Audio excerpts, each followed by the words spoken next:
प्रतिरोध क्या है और किसी वस्तु पर किस तरह लगता है, इसकी पूरी जानकारी हम इस वीडियो में जानेंगे। प्रतिरोध को समझने के लिए हम कुछ उदाहरण से समझने की कोशिश करते हैं। वायु प्रतिरोध एक बल है जो हवा के कारण होता है जब कोई वस्तु इसके माध्यम से चलती है।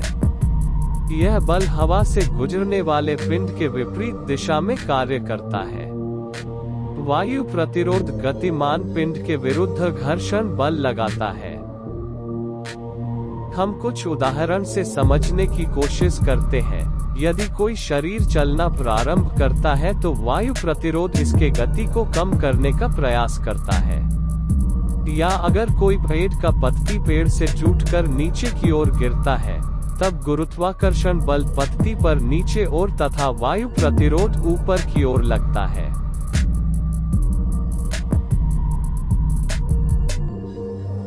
जल प्रतिरोध एक प्रकार का बल है जो पानी के माध्यम से गतिमान चीजों को धीमा करने के लिए घर्षण का उपयोग करता है। इसे अक्सर ड्रैग बल भी कहा जाता है।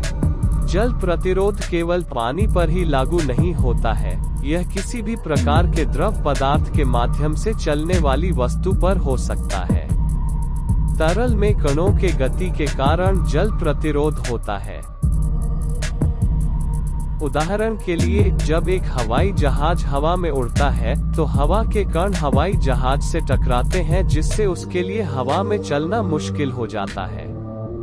यह पानी के माध्यम से चलने वाली वस्तु के लिए समान है।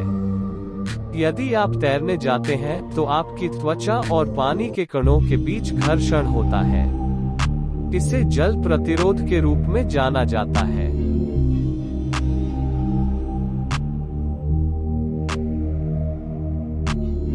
सतह प्रतिरोध को घर्षण बल कहते हैं।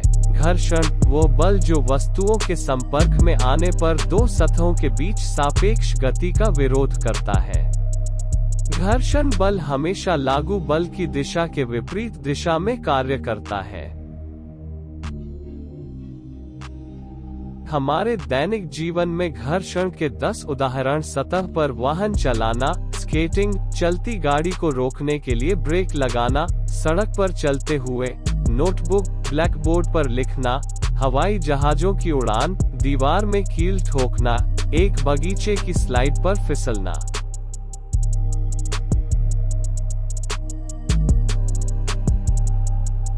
विद्युत प्रतिरोध विद्युत परिपथ में धारा प्रवाह के विरोध का एक माप है।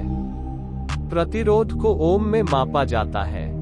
ओम का नाम जर्मन भौतिक विज्ञानी जॉर्ज साइमन ओम के नाम पर रखा गया है, जिन्होंने वोल्टेज, करंट और प्रतिरोध के बीच संबंधों का अध्ययन किया था।